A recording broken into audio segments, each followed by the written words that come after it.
Aqui eu faço amigos, eu venho pra me divertir. As histórias mais incríveis, a gente nunca para de rir. A mata, o lago, o gramado, a natureza é quem manda aqui. Seu campus organiza tudo pra ver a gente feliz. Será que tudo isso é Bom dia, pessoal. Nós somos a principal turma sobre educação fiscal. Sou a professora Ana Luísa, ela se chama Gabriele. E nós vamos falar um pouquinho para vocês sobre o que é educação fiscal. Alguém tem alguma dúvida? Professora, eu tenho uma dúvida. Pode falar, expresse sua dúvida. Eu queria saber como é que funciona o sistema de faixa etárias, que é de acordo com o salário da pessoa.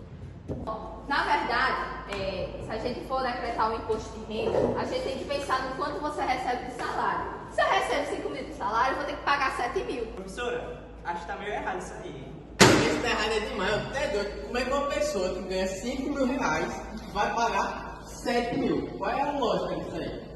Gente, vamos com calma. Eu acredito que houve aqui um equívoco. Na minha opinião, já que você está com essa disposição de explicar pra gente, por que você não vem até aqui e explica de uma maneira melhor o que é educação fiscal, saindo um pouco desse ponto, porque ficou meio pro garrancho. Tá bom. Então eu vou explicar aqui pra vocês aqui.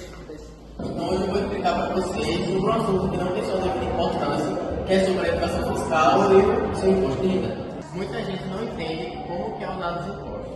Por isso que existe aquela desconfiança assim, será que eu devo pagar esse imposto?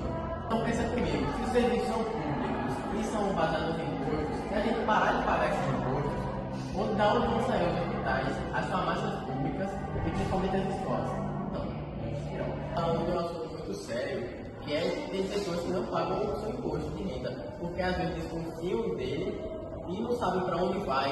Mas pensa comigo, se as escolas, os hospitais e outras instituições são financiadas pelo dinheiro público, pelo seu imposto, se você não pagar esse imposto, será que existiria algum desses serviços? O que precisa ser declarado?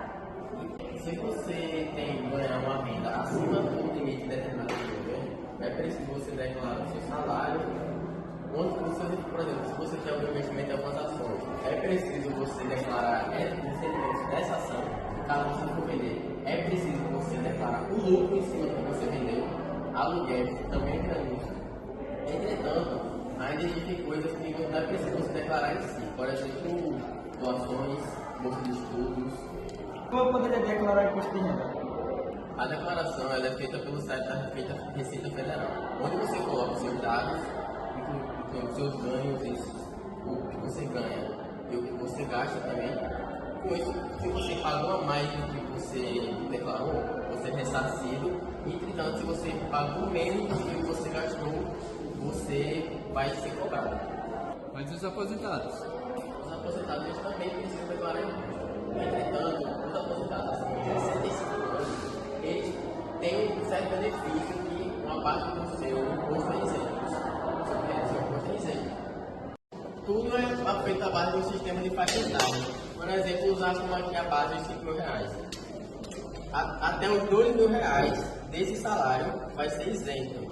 Os 2.259 reais vão ser isentos de qualquer imposto de renda, vão ser isentos. Mas a partir de 2.259 reais e 21 centavos até 2.826 reais vai ser cobrada uma taxa de 7,5% dentro desse valor. Mas se você ganhar mais desse valor, que já entra outra faixa etária, 2.826,66 centavos até 3.751,05.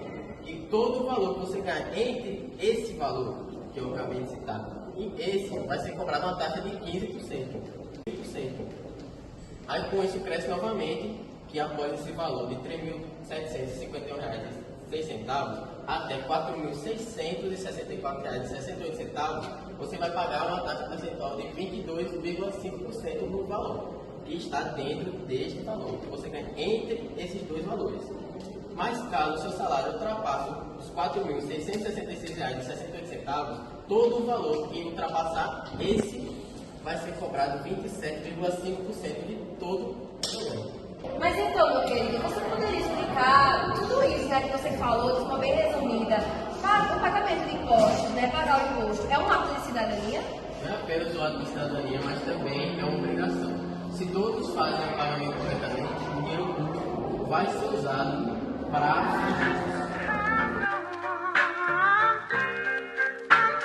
Tá, mas e você? Através desse vídeo você conseguiu entender e compreender melhor a importância dos impostos? Não. Não. Não. Não. Não. Não mesmo. Não. Não. Não. Não. Não muito. Não. Não. Sua resposta também foi não? Tá tudo bem. Eu vou te relembrar algumas partes desse vídeo que vão te trazer algumas respostas mais claras e que vão facilitar o seu entendimento. Isso, exatamente nessa parte aí. Se a gente for decretar o imposto de renda, a gente tem que pensar no quanto você recebe de salário. Se eu recebo 5 mil de salário, eu vou ter que pagar 7 mil. Notaram como a disseminação da desinformação sobre educação fiscal acontece na maioria das vezes? Na maioria das vezes não ocorre sequer por maneira maldosa, ou com o intuito de desinformar e causar a desinformação. Então, sendo auditores de educação fiscal, é o nosso papel combater a desinformação da maneira correta. Se os serviços são públicos e são baseados em impostos, se a gente parar de pagar esses impostos, da onde vão sair os hospitais, as farmácias públicas e principalmente as escolas? Não existirão. Bom, assim como o nosso colega Lucas exemplificou, sem o dinheiro arrecadado desses impostos, os hospitais públicos, farmácias e escolas públicas sequer existiriam. Esse dinheiro é necessário não apenas para a construção, mas também para a melhoria e o mantimento dessas unidades. Nosso último tópico a ser debatido é a sonegação de impostos e por que esse ato é considerado incorreto e até mesmo criminoso. A sonegação de impostos é o ato de esconder ou omitir informações para pagar menos tributos do que o devido ao governo. Ela pode ocorrer de várias formas, como não emitir notas fiscais, declarar valores menores do que os reais ou manter funcionários sem o registro. Tá, mas por que essa prática é ilegal e incorreta e não deveria ser normalizada e muito menos romantizada? Essa prática é ilegal e prejudica a sociedade como um todo, porque os impostos são usados para financiar serviços públicos como saúde, educação, segurança e a infraestrutura. Quando as empresas ou pessoas deixam de pagar, a carga tributária acaba sendo mais pesada para quem cumpre as regras. Vale lembrar que, além disso, a sonegação pode gerar multas, processos e até mesmo a prisão, dependendo da gravidade do caso. Combater esse tipo de crime é essencial para garantir a justiça fiscal e a economia mais equilibrada.